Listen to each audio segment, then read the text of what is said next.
welcome back to StarrSoap's channel. How are you today? I'm doing good. Today I'm going to be making a detoxifying facial soap for Kim Williams of Pretty Packages here in New Zealand, and I met her on the Kiwi Soap Makers group. So come with me and I'll show you how I make it. Squee! First things first, we add our cooled lye water to our cooled oils, just as we have done so many times before, and we're going to be blending to a light trace, or as some soapers like to call it, to emulsification, which means we're just bringing the lye and oils together so that we don't have a false trace, but so that we don't have a thick pudding consistency either, because we're going to be mixing in other things, and in this case the activated charcoal, just like many other clays, can cause the soap to thicken up. So just about knocked it over there. That could have been terrible.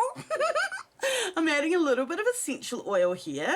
The essential oils I'm choosing are cassia and frankincense, and they're not going in for scent so much as for their properties for the skin. I'm also adding in, mixed in with my activated charcoal, a beautiful blend of fruit powders, which I also have in my clay face masks that I sell. So I believe that these soaps will not only detoxify the skin, but also nourish the skin, because I've added all these lovely, delicious ingredients. There's a lovely, generous super fat of shea butter gone in there as well. And all in all, these soaps are going to be quite a fun little project. Usually when I use activated charcoal in my soaps, I only use a little bit of it. This time I'm going all out, guys, and we're adding a lot of activated charcoal because we really want these soaps to cleanse and detoxify the skin. Whoa! Catch that stick blender. Doesn't that look amazing going into the soap batter? There's like a little black spiral there from the activated charcoal. Looks so cool. So that's all been blended up with sweet almond oil, sweet apricot kernel oil, and also some olive oil. And now that's all getting mixed in. So that's kind of like a doubly extra super fat. And I hadn't really thought about this, so I actually ended up making my soap a little bit thinner than I'm used to, and also meant that it had to sit a bit longer before I could unmold it and cut it. And even when I did go to unmold and cut it, it was sort of a bit sticky. But that's okay, I just let the little bars harden up and then beveled them. They looked really beautiful once I'd finished off. So I'm going to go ahead and pour these soaps into the mold.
The only other thing that I do that you miss is adding some little tiny white stars onto the top of each soap, because hey, they're StarrSoaps, right?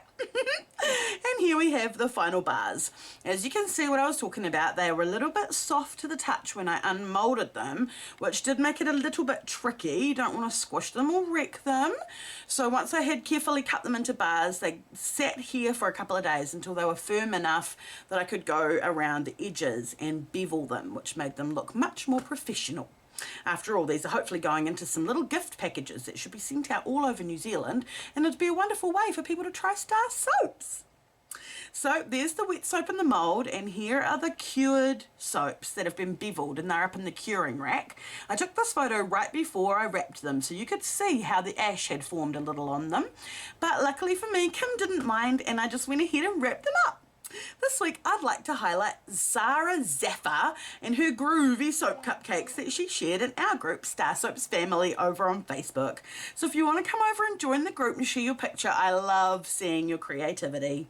I hope you enjoyed watching me make these cute little facial soap bars. If you did, feel free to hit that subscribe button, become a member of our StarrSoaps family and feel the soapy love. Bye guys!